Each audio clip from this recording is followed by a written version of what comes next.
Let's talk about boldness. When I look at your brand, it shows boldness. Thank you. Your company, your leadership, everything. But we need to talk about what it takes to be bold.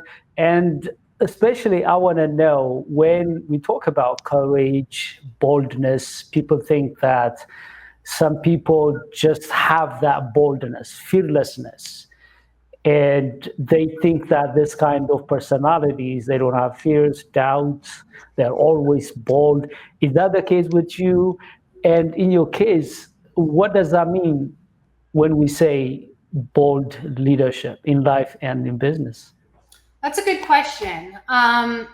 Definitely wasn't always this bold, for sure. Many years ago, a good friend of mine at a small brokerage here in Tampa, he goes, I think you should really embrace social media. I think with what you're doing, I just started at the development company. You could really have a social media presence. And I was against it. I was scared to put myself out there. I kept pushing back, and finally I did it. And I didn't know what to post. I stumbled. I had one of my good friends help me post, film on site every day. And, you know, she texted me probably 6 months into that journey, and she was like, you did it. I knew this would work out for you. And it's true. My following grew, and I realized I was connecting with others that, you know, there weren't that many women in development, construction, commercial real estate on social media that they could connect with. So then I realized I could really empower other women, and I grew, but I was scared and hesitant to do it. And it really grew my brand. So first it was just me on construction sites, and then people kept saying, well, Brit can build that. Brit can build that. Can you build that, Brit? And somehow that created our team name, my construction company name, Build It Brit. So it's not like I just said, oh, I'm going to start a construction company and name it after myself. That wasn't the intention. It's finally being bold with what I was doing, grew an audience who kind of grew the name and helped me create the brand that I have today that I'm really proud of. And of course, always room to improve, always room to grow. But, you know, I really want to empower those in the commercial real estate development and construction industry with the Build It Brit brand. And, you know, even if I just touch a few lives, few young women who don't know that was an option, then I will have succeeded. I love about this, you're bold, you're courageous, is more than yourself or your needs or your aspirations. It's about other people. And I resonate with that. I remember myself initially, by the way, I have preference for introversion, and people don't believe me when I tell them that I have preference for introversion because they see me speaking, writing, and so on. They think I'm extrovert, but I'm not. And one mentor I had who helped me to overcome that, he used the same analogy that you use, which is, okay, even if you don't want to speak up, if you don't want to be in front of people, what about the people who could hear from you? What about the people who may be inspired by you? What about those people who may get something out of you to go to the next level? When I heard about that, I said, you know what? Okay, I don't feel comfortable to go out to network, take leadership initiative. I always love to sit down, read, write, strategize. That's where my comfort zone and my strength. But when I realized that I am denying other people and I am being selfish for just staying where I feel comfortable, that's when I say, you know what? I have to step up. And this has power because we humans, more than we care about ourselves, we care about other people, especially for the things that we have the strengths, we want to give it to other people. Another thing that...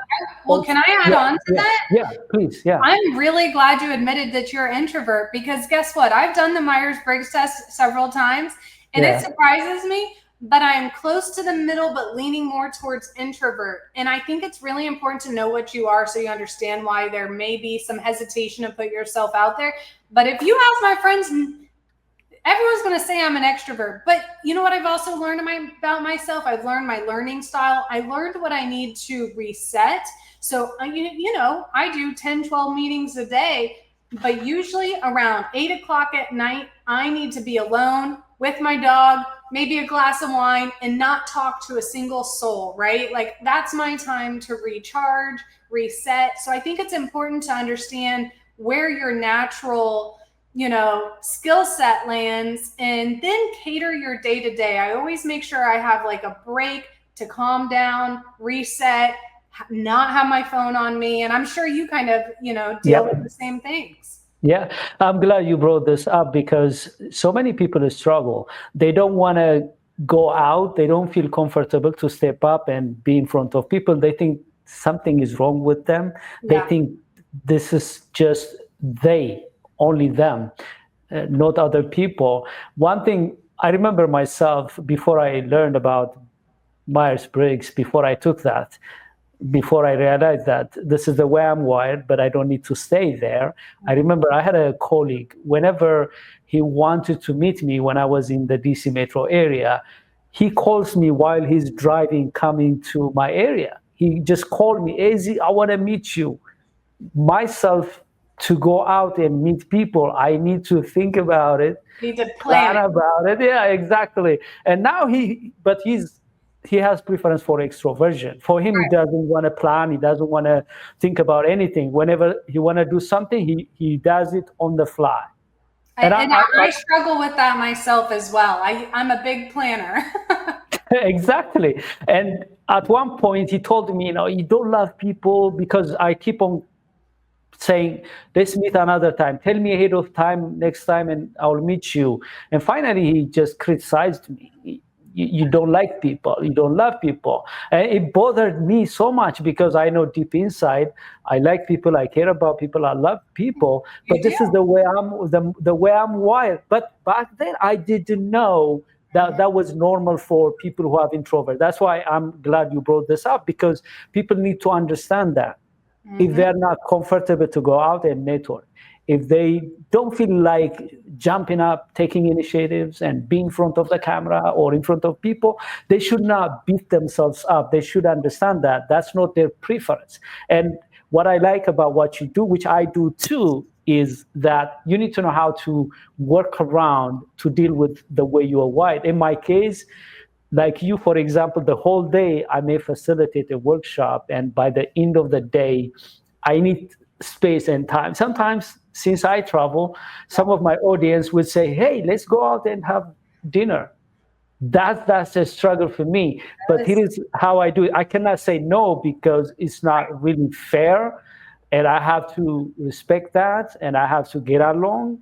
And what I do, however, is I go back to my hotel, change clothes, sit down, reflect, meditate, regroup, and re-energize, and I go back again with full energy.